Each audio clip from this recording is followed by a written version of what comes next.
आज हम लोग वैदिक सभ्यता के बारे में पढ़ेंगे, जो कि दृष्टि पब्लिकेशन का हिस्ट्री बुक में हम लोग सीरीज चला रहे हैं। तो चलिए शुरुआत करते हैं। सिंधु सभ्यता के बाद भारत में जिस सभ्यता का प्रादुर्भाव हुआ उसे वैदिक अथवा आर्य सभ्यता के नाम से जाना जाता है। आर्य सभ्यता को ज्ञान वेदों से होता है, जिसमें ऋग्वेद सर्वप्राचीन होने के कारण सर्वाधिक महत्वपूर्ण है। सामान्यतः ऐसा माना गया है कि आर्यों ने ही सिंधु सभ्यता के नगरों को ध्वस्त कर एक नई सभ्यता की नींव रखी थी, लेकिन अभी भी इसके कोई ठोस साक्ष्य न होने के कारण इसे कल्पना ही माना गया है। वैदिक सभ्यता भारत की प्राचीन सभ्यता है, जिसे वेदों की रचना से हुई है, और वैदिक शब्द वेद से बना है, जिसका अर्थ होता है ज्ञान। वैदिक संस्कृति के निर्माता आर्य थे। वैदिक संस्कृति में आर्य शब्द का अर्थ श्रेष्ठ, उत्तम, अभिजात, कुलीन अथवा उत्कृष्ट होता है। सर्वप्रथम मैक्स मुलर ने 1853 ईस्वी में आर्य शब्द का प्रयोग एक श्रेष्ठ जाति के आशय से किया था, और आर्यों की भाषा संस्कृत थी। अध्ययन की सुविधा से हम लोग वैदिक संस्कृति को दो भागों में बांट सकते हैं। एक है ऋग वैदिक काल, जो कि 1500 ईस्वी पूर्व से 1000 ईसा पूर्व, और दूसरा है आपका उत्तर वैदिक काल, जो कि 1000 ईसा पूर्व से 600 ईसा पूर्व को कहते हैं। पहले पढ़ते हैं हम लोग ऋग वैदिक काल, जो कि 1500 ईसा पूर्व से लेकर 1000 ईसा पूर्व तक है। इस काल का तिथि निर्धारण जितना विवादास्पद रहा है, उतना ही इस काल के लोगों के बारे में सटीक जानकारी प्राप्त करना। ऋग्वेद संहिता की रचना इस काल में हुई थी, और अतः यह इस काल की जानकारी का एकमात्र साहित्यिक स्रोत है। सिंधु सभ्यता के विपरीत वैदिक सभ्यता मूलतः ग्रामीण थी, जो कि सिंधु घाटी सभ्यता आपका शहरी थी। आर्यों का आरंभिक जीवन पशुचारण पर आधारित था। कृषि उनके लिए गौण कार्य था। 1400 ईसा पूर्व के बोगज कोई, जो कि एशिया माइनर के अभिलेख में ऋग वैदिक काल के देवताओं इंद्र, वरुण, मित्र तथा नसत्य का उल्लेख मिलता है। इससे अनुमान लगाया जाता है कि वैदिक आर्य ईरान से होकर भारत में आए होंगे। ऋग्वेद की अनेक बातें ईरानी भाषा के प्राचीनतम ग्रंथ अवेस्ता से मिलती हैं।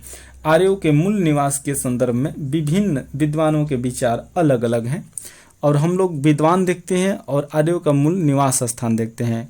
तो प्रो मैक्स मुलर के अनुसार मध्य एशिया, बैक्टीरिया, और बाल गंगाधर तिलक के अनुसार उत्तर पूर्व माने उत्तरी ध्रुव, और डॉक्टर अविनाश चंद्र दास के अनुसार सप्त सिंधु प्रदेश, दयानंद सरस्वती के अनुसार तिब्बत, नेहरिंग एवं प्रो गार्डन चाइल्ड के अनुसार दक्षिणी रूस, गंगानाथ झा के अनुसार ब्रह्मऋषि देश, और गाइल्स महोदय के अनुसार हंगरी अथवा डेन्यूब नदी घाटी, और लेकिन प्रो पेंका के अनुसार जर्मनी के मैदानी भाग में मूल निवास आर्यों का था। अब हम लोग देखते हैं कि अधिकांश विद्वान प्रो मैक्स मुलर के विचारों से सहमत हैं कि आर्य मूल रूप से मध्य एशिया के निवासी थे। अब हम लोग भौगोलिक विस्तार की बात करें तो आर्यों की आरंभिक इतिहास की जानकारी का मुख्य स्रोत ऋग्वेद है। ऋग्वेद में आर्य निवास स्थल के लिए सप्त सिंधु क्षेत्र का उल्लेख मिलता है, जिसका अर्थ है 7 नदियों का क्षेत्र। ये नदियां हैं सिंधु, सरस्वती, शतुर्दी जिसको सतलज बोलते हैं, विपाशा जिसको व्यास बोलते हैं, परुषणी जिसको रावी बोलते हैं, वितस्ता जिसको झेलम बोलते हैं, और अस्कनी जिसको चिनाब बोलते हैं। ऋग्वेद से प्राप्त जानकारी के अनुसार आर्यों का विस्तार अफगानिस्तान, पंजाब तथा पश्चिमी उत्तर प्रदेश तक था। सतलज से यमुना तक का क्षेत्र ब्रह्मावर्त कहलाता था। मनु स्मृति में सरस्वती और दृशाद्रवती नदियों के बीच के प्रदेश को ब्रह्मावर्त पुकारा गया है। इसे ऋग वैदिक सभ्यता का केंद्र माना जाता है। गंगा व जमुना के दोआब क्षेत्र, उसके सीमावर्ती क्षेत्रों पर भी आर्यों ने कब्जा कर लिया, जिसे ब्रह्मर्षि देश कहा गया। कालांतर में संपूर्ण भारत आर्यों में विस्तार कर लिया, जिसे आर्यवत कहा जाता है। वैदिक संहिताओं में 31 नदियों का उल्लेख मिलता है, जिनमें से 25 नदियों का उल्लेख ऋग्वेद में किया गया है। किंतु ध्यान देने योग्य यह है कि ऋग्वेद के नदी सूक्त में केवल 21 नदियों का वर्णन किया गया है। 21 नदियों, 21। और इस काल के सर्वाधिक महत्वपूर्ण नदी सिंधु को बताया गया है, जबकि सर्वाधिक पवित्र नदी सरस्वती को बताया गया है, जिसे देवी माता, माते तत्मा, नदीतमा भी कहा गया है। ऋग्वेद में गंगा नदी का 1 बार, यमुना नदी का 3 बार नाम लिया गया है। गंगा नदी का 1 बार, यमुना नदी का 3 बार नाम लिया गया है। ऋग्वेद में हिमालय पर्वत एवं इसकी एक चोटी मुंजवत का भी उल्लेख किया गया है। ऋग्वैदिक काल की नदियों के बारे में देखते हैं हम लोग। परुष्णी का आज के नाम रावी कहते हैं, शतुर्दी का आज के नाम सतलज कहते हैं, अस्किनी का नाम चेनाब या चिनाब कहते हैं, वितस्ता के नाम से झेलम को जानते हैं, विपाशा के नाम से ब्यास को जानते हैं, गोमती के नाम से गोमल को जानते हैं, कुंभा या कुंभा के नाम से आपको काबुल के नाम से जानते हैं, सादानीरा को आज के गंडक के नाम से जानते हैं, कुमु को कुर्रम कहते हैं, सिंधु को इंडस कहते हैं। सामाजिक स्थिति के बारे में देखते हैं कि ऋग्वैदिक समाज जो है वो पितृसत्तात्मक था, जबकि सिंधु घाटी सभ्यता आपका कैसा समाज था, मातृसत्तात्मक था। सामाजिक संगठन का आधार गोत्र या जन्म मूलक था। समाज की सबसे छोटी एवं आधारभूत इकाई परिवार या कुल थी, जिसका मुखिया पिता होता था, जिसे कुलप कहा जाता था। पितृसत्तात्मक समाज के होते हुए भी महिलाओं को यथोचित सम्मान प्राप्त था।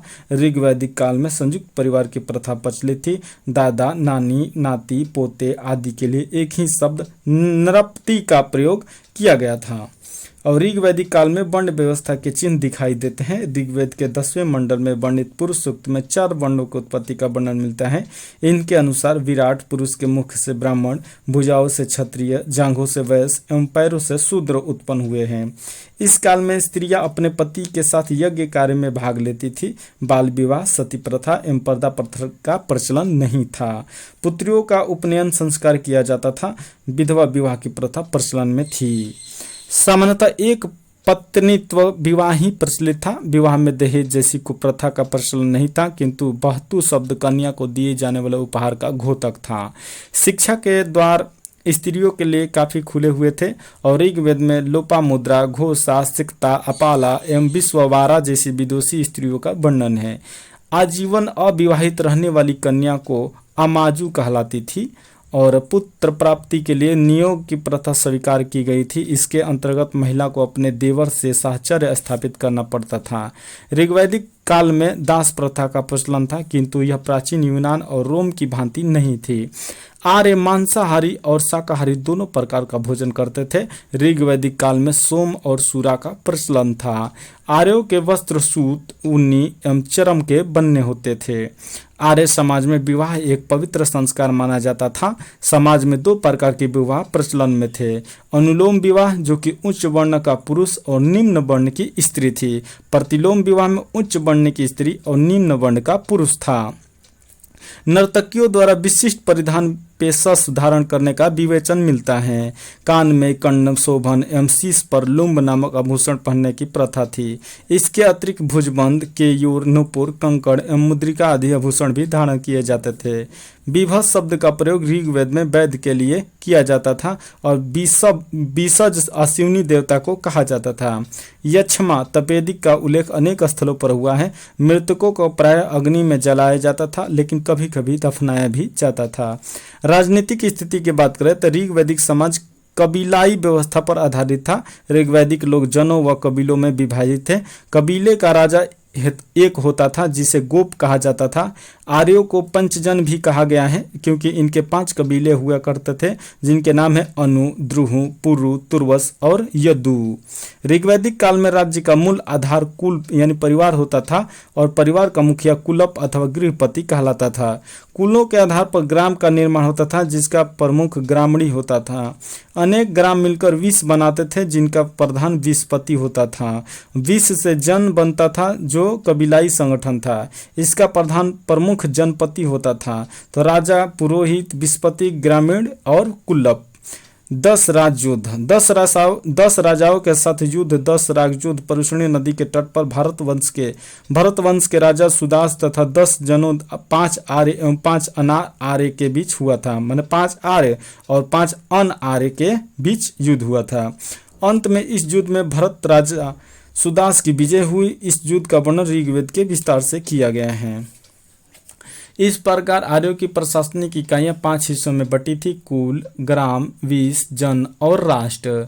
राजतंत्रात्मक शासन प्रणाली मौजूद थी और साथ ही गणतंत्र भी। राजा का प्रमुख कार्य या कर्तव्य कबीले की रक्षा करना था। इस काल में अनेक जनतांत्रिक संस्थाओं का विकास हुआ, जिनमें सभा, समिति तथा विधत प्रमुख हैं।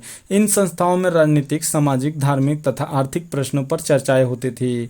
ऋग्वैदिक काल में महिलाएं भी राजनीति में भाग लेती थी। सभा एवं विधत परिषदों में महिलाओं को सक्रिय भागीदारी प्राप्त थी। सभा और समिति राजा को सलाह देने वाली संस्था थी। सभा श्रेष्ठ एवं सम्भ्रात लोगों की संस्था थी, जबकि समिति सामान्य जनता का प्रतिनिधित्व करती थी। समिति केंद्रीय राजनीतिक संस्था भी कहलाती थी, जो राजा के नियुक्ति, पदच्युत करने एवं उस पर नियंत्रण रखती थी। विदथ आर्यों की प्राचीन संस्था थी। स्त्रियां सभा एवं समितियों में भाग ले सकती थी। राजा भूमि का स्वामी नहीं होता था, जबकि भूमि का स्वामित्व जनता में निहित था। बलि एक प्रकार का कर था जो प्रजा द्वारा स्वेच्छा से राजा को दिया जाता था। राजा इसके बदले उनकी सुरक्षा की जिम्मेदारी लेता था। राजा नियमित या अस्थायी सेना नहीं रखता था, लेकिन युद्ध के समय वह नागरिक सेना संगठित कर लेता था, जिसका कार्य संचालन ब्रातवगण, ग्राम और सर्ध नाम से विविध टोलियां करते थे। ऋग्वेद में राजा को गुप्ता जनस्य अर्थात कबीले का संरक्षक तथा पूरा भेता में अर्थात नगरों का विजय प्राप्त करने वाला कहा गया है। अब आर्थिक स्थिति की बात करें तो ऋग वैदिक काल में आर्यों की संस्कृति ग्रामीण एवं कबीलाई थी। पशुपालन प्राथमिक पेशा था और कृषि द्वितीयक। मतलब कि ऋग वैदिक काल में आर्यों की स्थिति ग्रामीण एवं कबीलाई थी। इनका पशुपालन प्राथमिक पेशा था और कृषि इनका द्वितीयक पेशा था। इस काल में गाय को पवित्र पशु माना जाता था और यह विनिमय इसका के साधन के रूप में थी। आर्यों की अधिकांश लड़ाइयाँ गायों के लेकर होती थी। गाय को अष्टकर्णी भी कहा गया है, जो उसके ऊपर स्वामित्व का सूचक है। गविष्ठ गाय की महत्ता बताने वाला शब्द है। गाय को अघन्या यानी न मारे जाने वाला योग्य पशु माना जाता था। गाय की हत्या करने वाले या उसे घायल करने वाले के लिए वेदों में मृत्यु दंड अथवा देश से निकाले जाने की व्यवस्था की गई थी। पणी नाम व्यापारी पशुओं की चोरी के लिए कुख्यात थे। पुत्री को दुहिता इसलिए कहा गया क्योंकि वही गाय का दूध दूहती थी। इसके बाद हम लोग देखते हैं, नेक्स्ट हम लोग है कि घोड़ा आर्य समाज का अति उपयोगी पशु था। इसके अलावा गाय, बैल, भैंस, बकरी, ऊंट आदि पशु भी थे। ऋग्वेद के चतुर्थ मंडल में कृषि संबंधी कार्य का वर्णन मिलता है। एक ही अनाज जौ का उल्लेख किया गया है, जिसको यौ बोलते हैं, और कृषि के महत्व से संबंधित केवल 3 ही शब्द हैं, उद्दर, धान्य और संपत्ति। जहां उद्दर का अर्थ होता है अन्न, मापक बर्तन, जबकि धान्य का अर्थ होता है अनाज। व्यापार का पणी लोगों का अधिकार था। व्यापार मुख्यतः वस्तु विनिमय द्वारा होता था, परंतु विनिमय माध्यम के रूप में गायों व घोड़ों सहित निष्क का भी उल्लेख मिलता है, जो संभवतः स्वर्ण आभूषण या सोने का टुकड़ा होता था। वेकनाट सूदखोर थे, जो बहुत अधिक ब्याज लेते थे। ऋग्वेद में बढ़ई, रत्नकार, बुनकर, चर्मकार, कुम्हार आदि शिल्पियों के उल्लेख मिलते हैं। सोना के लिए हिरण्य शब्द मिलता है। कपास का उल्लेख कहीं नहीं किया गया है। अष्टकर्णी नाम से यह विदित होता है कि ऋग्वैदिक आर्यों का संभवतः अंकों की जानकारी नहीं थी। अयस शब्द का भी इस काल में प्रयोग हुआ है, जिसकी पहचान संभवतः तांबे या कांसे के रूप में की गई है। इस काल के लोग लोहे से परिचित नहीं थे। प्राचीन नाम और आधुनिक नाम देखिए, उर्वरा का आधुनिक नाम उपजाऊ भूमि है। लांगल या सिर का आधुनिक नाम हल है। ब्रिक का आधुनिक नाम बैल है। करीस या सकृत का आधुनिक नाम गोबर की खाद है। सीता का आधुनिक नाम हल की बनी नालियाँ है। अवल का आधुनिक नाम नल कूप या कुआं है। किवास का आधुनिक नाम हलवाहा है। पर्जन्य का आधुनिक नाम बादल है। उर्दर का आधुनिक नाम अनाज मापने वाला यंत्र है। तक्षण का आधुनिक नाम बढ़ई है। भीषज का आधुनिक नाम वैद है। कुशीद का आधुनिक नाम ऋण लेने या बलि देने की प्रथा है। अनस का आधुनिक नाम बैलगाड़ी है। धार्मिक स्थिति, ऋग वैदिक काल में धार्मिक कर्मकांड का उद्देश्य भौतिक सुखों, पुत्र एवं पशु की प्राप्ति करना था। आर्य बहुदेववादी होते हुए भी एकेश्वरवाद में विश्वास करते थे। ऋग्वेद अनेक देवताओं का अस्तित्व मानता है, परंतु इसमें देवियों के अस्तित्व का अभाव मिलता है। सभी देवता प्राकृतिक शक्तियों के प्रतीक थे। प्रकृति के प्रतिनिधि के रूप में आर्यों के देवताओं की 3 श्रेणियां थी। आकाश के देवता सूर्य, धौस, वरुण, मित्र, पुषण, विष्णु, सविता, आदित्य, उषा, अश्विन आदि। अंतरिक्ष के देवता इंद्र, रुद्र, मरुत, वायु, पर्जन्य, यम, प्रजापति आदि। पृथ्वी के देवता अग्नि, सोम, पृथ्वी, बृहस्पति, सरस्वती आदि। ऋग्वेद में इंद्र को पुरंदर भी कहा गया है। ऋग्वेद को 250 सूक्त इंद्र को समर्पित हैं। इंद्र को आर्यों का युद्ध नेता तथा वर्षा आंधी तूफान का देवता माना गया है। इंद्र आर्यों के सर्वाधिक महत्वपूर्ण देवता थे। दूसरे महत्वपूर्ण देवता अग्नि थे, जिन्हें 200 सूक्त समर्पित हैं। अग्नि का कार्य मनुष्य एवं देवताओं के बीच मध्यस्थता स्थापित करने का था। तीसरे प्रमुख देवता वरुण थे, जिन्हें 30 सूक्त समर्पित हैं और जो जल निधि का प्रतिनिधित्व करते हैं। वरुण को ऋत संयोगोपा कहा गया है। गायत्री मंत्र सविता सवित देवता को समर्पित है। इसका उल्लेख ऋग्वेद के 3 मंडल में है। इसके रचनाकार विश्वामित्र हैं। सोम को पेय पदार्थ का देवता माना गया है, जिसका उल्लेख ऋग्वेद के 9वें मंडल में है। धौस को ऋग्वैदिक देवताओं में सबसे प्राचीन माना जाता है और नदी की देवी सरस्वती थी, जो बाद में विद्या की देवी हो गई। ऋग्वैदिक काल की मूर्ति पूजा का उल्लेख नहीं मिलता है। पूषण ऋग्वैदिक काल में मनुष्य पशुओं के देवता थे, जो उत्तर वैदिक काल में शूद्रों के देवता हो गए। रुद्र अनैतिक आचरण से संबंध माने जाते हैं। ये चिकित्सा के संरक्षक थे। हालर ने इन्हें यूनानी देवता अपोलो के समान माना है। रुद्र को कभी कभी शिव और कल्याणकर कहा जाता था। उपासना का उद्देश्य भौतिक सुखों की प्राप्ति था। उपासना की विधि प्रार्थना एवं यज्ञ थी। अर्यानी ऋग्वैदिक काल में जंगल की देवी थी। ऋग्वेद के प्रथम तथा 10वें मंडल की रचना संभवतः सबसे बाद में की गई। उत्तर वैदिक काल 1000 से 600 ईसा पूर्व को कहा जाता है उत्तर वैदिक काल। इसमें इस युग जो है ये आर्य संस्कृति के प्रसार और विकास, अभ्युदय और उत्कर्ष, मतभेद और उपापोह तथा विभिन्नीकरण का युग था। इस काल में धर्म, दर्शन, नीति, आचार विचार, मत विश्वास आदि की प्रधान रूपरेखा निश्चित और सुस्पष्ट हो गई। उत्तर वैदिक काल के अध्ययन के लिए सबसे महत्वपूर्ण स्रोतों में यजुर्वेद, सामवेद, अथर्ववेद, ब्राह्मण ग्रंथ, उपनिषद एवं आरण्यक प्रमुख हैं। सामान्यतः लौह प्रौद्योगिकी युग की शुरुआत को उत्तर वैदिक काल से जोड़ा जाता है। इसके पर्याप्त साक्ष्य भी उपलब्ध हैं। इस काल के अध्ययन के लिए चित्रित भूषण मृतभांड एवं जो है एक महत्वपूर्ण साक्ष्य हैं। इस संस्कृति के लोगों का मुख्य केंद्र मध्य देश था, जिसका प्रसार सरस्वती नदी से लेकर गंगा के द्वाब तक था। भौगोलिक विस्तार के बारे में देखेंगे हम लोग। शतपथ ब्राह्मण के विधेय माधव की कथा में उत्तर वैदिक काल में आर्यों के सदा निराई गंडक के पूर्व की ओर प्रसार का वर्णन मिलता है। इस काल में सभ्यता के अनुसार केंद्र पंजाब से लेकर जो कुरुक्षेत्र और गंगा जमुना द्वाब का उत्तरी भाग तक आ गया था। 600 ईसा पूर्व के आसपास उत्तर वैदिक काल के अंतिम दौर में आर्य लोग कौशल, विदेह एवं अंगराज से परिचित थे। शतपथ ब्राह्मण में उत्तर वैदिक कालीन रेवा और सादा नीरा माने गंडक नदियों का उल्लेख मिलता है। उत्तर वैदिक साहित्य में चित्रकूट और क्रौच, मैनाक आदि पर्वतों का उल्लेख मिलता है, जो पूर्वी हिमालय में पड़ते हैं। सामाजिक स्थिति की बात करें तो उत्तर वैदिक काल में सामाजिक व्यवस्था का आधार वर्ण आश्रम व्यवस्था ही था, लेकिन वर्ण व्यवस्था में कठोरता आने लगी थी। वर्णों का आधार कर्म पर आधारित न होकर जाति पर आधारित होने लगा था। समाज में अनेक धार्मिक श्रेणियों का उदय हुआ, जो कठोर होकर विभिन्न जातियों में बदलने लगी थी। इस काल में व्यवसाय आनुवांशिक होने लगे। इस समय समाज में 4 वर्ण ब्राह्मण, क्षत्रिय, वैश्य और शूद्र थे। ब्राह्मण के लिए एही यानी आइए, क्षत्रिय के लिए अगही यानी आओ, और वैश्य के लिए आद्रव यानी जल्दी आओ, तथा शूद्र के लिए आधाव मतलब दौड़ कर आओ शब्द प्रयुक्त होते थे।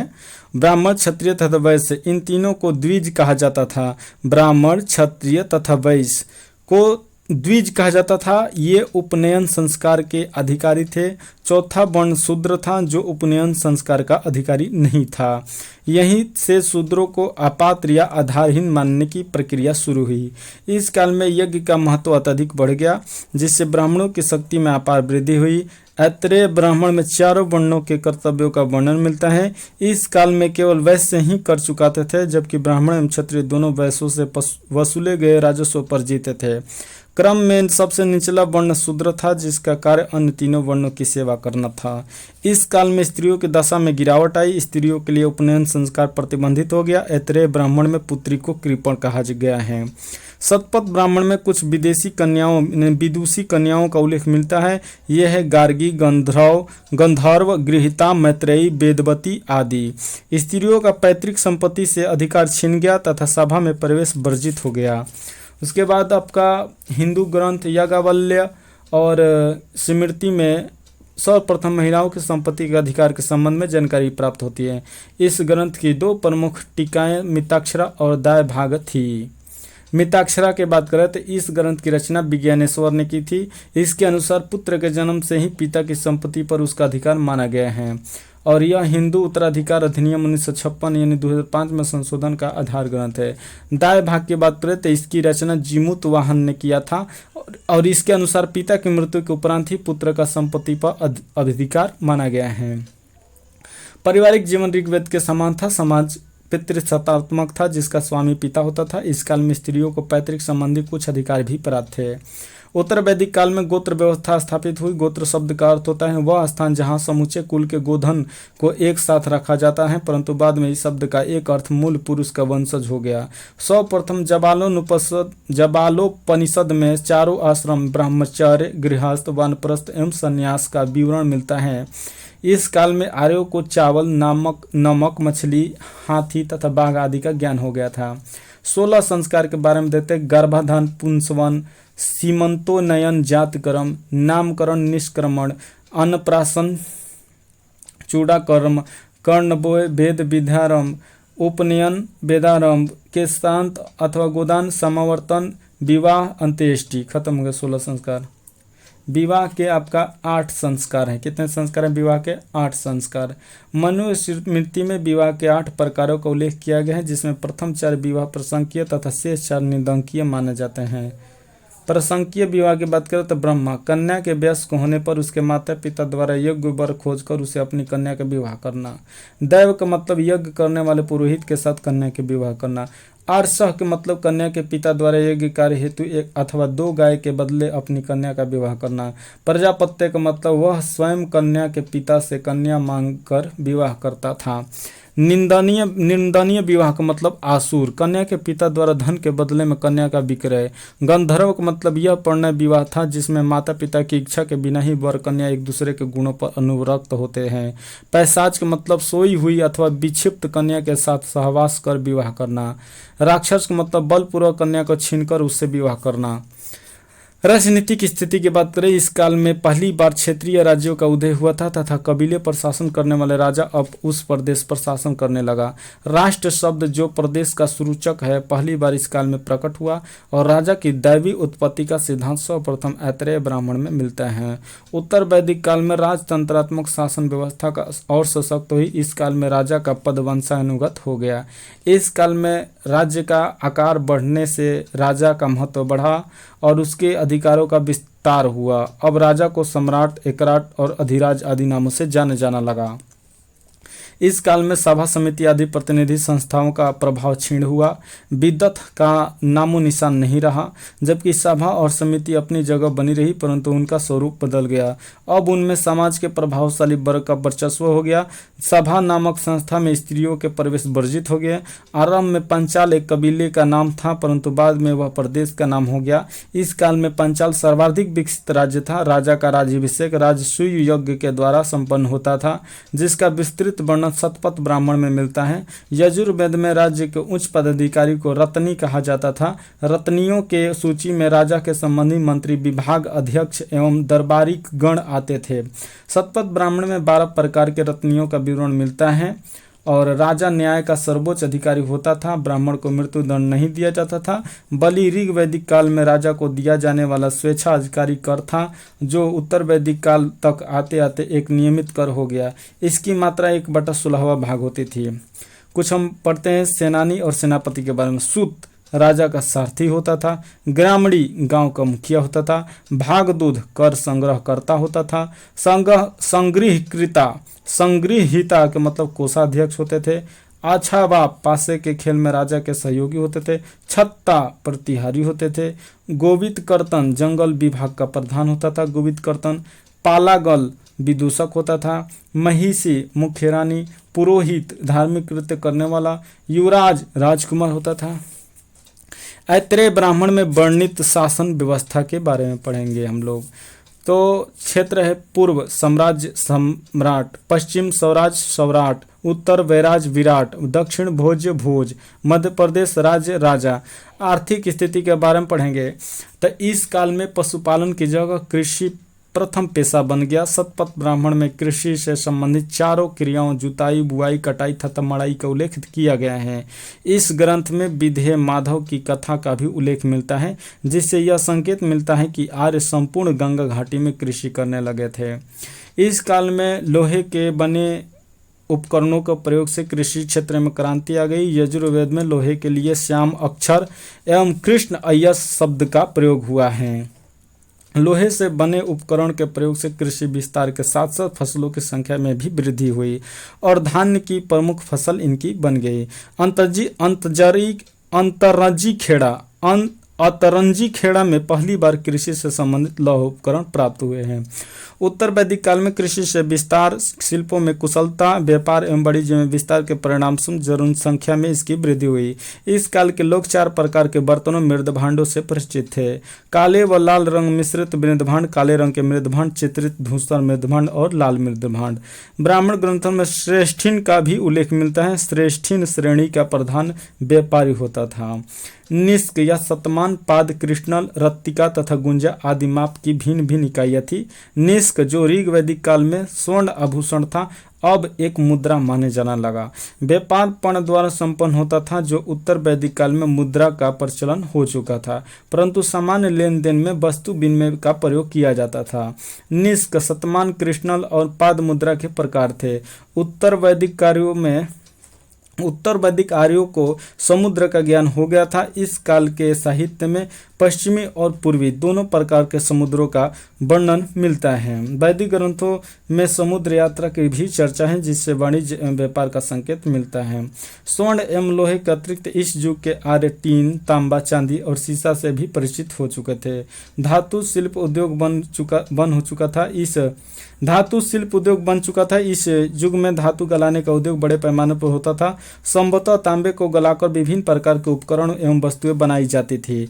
उत्तर वैदिक काल में वस्त्र निर्माण उद्योग एक प्रमुख उद्योग था। कपास का उल्लेख नहीं मिलता है। ऊन, सन का उल्लेख इस काल में मिलता है। सिक्के का भी नियमित प्रचलन आरंभ नहीं हुआ था। ऋण के बारे में, इनकी संख्या 3 थी: पितृ ऋण, ऋषि ऋण, देव ऋण। प्रत्येक व्यक्ति को 3 ऋणों से छुटकारा पाना होता था। इन ऋणों से छुटकारा पाने पर ही व्यक्ति का जीवन सफल माना जाता था। पितृ ऋण संतान उत्पन्न कर व्यक्ति इस ऋण से मुक्त हो जाता था। ऋषि ऋण अपने पुत्र को शिक्षित कर व्यक्ति इस ऋण से मुक्त होता है। देव ऋण धार्मिक अनुष्ठान एवं यज्ञ आदि कर से व्यक्ति इस ऋण से मुक्त हो जाता था। धार्मिक स्थिति की बात करें तो उत्तर वैदिक काल में भी कर्मकांडों का उद्देश्य मूलतः भौतिक सुखों की प्राप्ति करना था। उत्तर वैदिक काल में गंगा, यमुना, दुआब आर्य संस्कृति का केंद्र स्थल बन गया। ऐसा अनुमान है कि सारा उत्तर वैदिक साहित्य कुरु पंचालों के दूसरे प्रदेशों में विकसित हुआ। यज्ञ इस संस्कृति का मूल था। यज्ञ के साथ साथ अनेक अनुष्ठान और मंत्री विद्या भी प्रचलित हुई। ऋग्वैदिक काल के 2 सबसे बड़े देवता इंद्र एवं अग्नि अब उतने प्रमुख नहीं रहे। इंद्र के स्थान पर प्रजापति को सर्वोच्च स्थान मिला। इस काल के 2 अन्य प्रमुख देवता रुद्र यानी पशुओं के देवता और विष्णु लोगों के पालक माने जाते हैं। इस काल में वर्ण व्यवस्था कठोर रूप धारण कर चुकी थी, अतः कुछ वर्णों के अपने अलग अलग देवता हो गए। पूषण जो पहले पशुओं के देवता थे, अब शूद्रों के देवता हो गए। सर्वप्रथम शतपथ ब्राह्मण में पूर्ण जन्म के सिद्धांत का उल्लेख है। आरण्यकों में वैदिक कर्मकांडों की निंदा की गई है। इसमें यज्ञ एवं बलि की अपेक्षा तप पर बल दिया गया है। इस काल में 2 महाकाव्य थे। महाभारत, जिसका पूरा नाम जय संहिता था, यह विश्व का सबसे बड़ा महाकाव्य है, तथा दूसरा महाकाव्य रामायण है। वैदिक आर्यों और सिंधु घाटी सभ्यता के लोगों की संस्कृति के बीच क्या अंतर है? वैदिक आर्यों की सभ्यता ग्रामीण थी। सिंधु सभ्यता की जो स्थिति थी वो नगरीय थी। वैदिक आर्य स्वर्ण, चांदी, तांबा और लोहे से परिचित थे। सिंधु सभ्यता के लोग पाषाण एवं कांस्य से परिचित थे, लेकिन अभी तक लोहे का कोई प्रमाण नहीं मिला था, मतलब ये परिचित ही नहीं थे। तो और हम पढ़ेंगे कि वैदिक आर्य बहुदेववाद के समर्थक थे। वैदिक आर्य यज्ञ पूजा करते थे, वे लिंग पूजा एवं मूर्ति पूजा के विरोधी थे। सिंधु सभ्यता में कर्म धर्म का स्वरूप यह लौकिक था। सिंधु सभ्यता के लोग लिंग पूजा एवं मूर्ति पूजा के समर्थक थे। ऋग वैदिक आर्यों का पालतू पशु घोड़ा था। ऋग वैदिक आर्य हाथी और व्याघ्र से परिचित नहीं थे। सिंधु सभ्यता के लोग घोड़े से अपरिचित थे, वे हाथी और व्याघ्र से परिचित थे। वैदिक आर्य युद्ध आदि में अपनी सुरक्षा हेतु कवच और सिर में हेलमेट का उपयोग करते थे। सिंधु घाटी सभ्यता में इनके उपयोग का कोई साक्ष्य प्रमाण नहीं मिला है। वैदिक आर्यों की शिक्षा प्रणाली मौखिक थी। सिंधु सभ्यता के लोगों की अपनी एक चित्रात्मक लिपि थी। वैदिक आर्यों का समाज परिवार आधारित था और परिवार पितृसत्तात्मक होता था। सिंधु सभ्यता का समाज भी परिवार आधारित था, हालांकि यहाँ परिवार मातृसत्तात्मक था। इस काल में मूर्ति एवं पूजा का आरंभ होने का आभास मिलता है। इस काल में प्रत्येक वेद अपने पुरोहित हो गए हैं। ऋग्वेद को पढ़ने वाले को होत्री कहते हैं, सामवेद को पढ़ने वाले को उद्गाता कहते हैं, यजुर्वेद को पढ़ने वाले को अधर्यु कहते हैं और अथर्ववेद को पढ़ने वाले को ब्रह्मा कहते हैं। उत्तर वैदिक काल में ही बहुदेववाद, वसुदेव संप्रदाय और षड दर्शनों संख्या योग्य और न्याय, वैशेषिक, मीमांसा और वेदांत का बीजारोपण हुआ। मीमांसा को पूर्व मीमांसा एवं वेदांत को उत्तर मीमांसा के नाम से भी जाना जाता है। प्रमुख दर्शन एवं उनके प्रवर्तक चवार्क के प्रवर्तक चवार्क हैं, योग के पतंजलि हैं, सांख्य के कपिल हैं, न्याय के गौतम हैं, पूर्व मीमांसा के जैमिनी हैं, उत्तर मीमांसा के बादरायण हैं, वैशेषिक के कणयाद या उलूक हैं।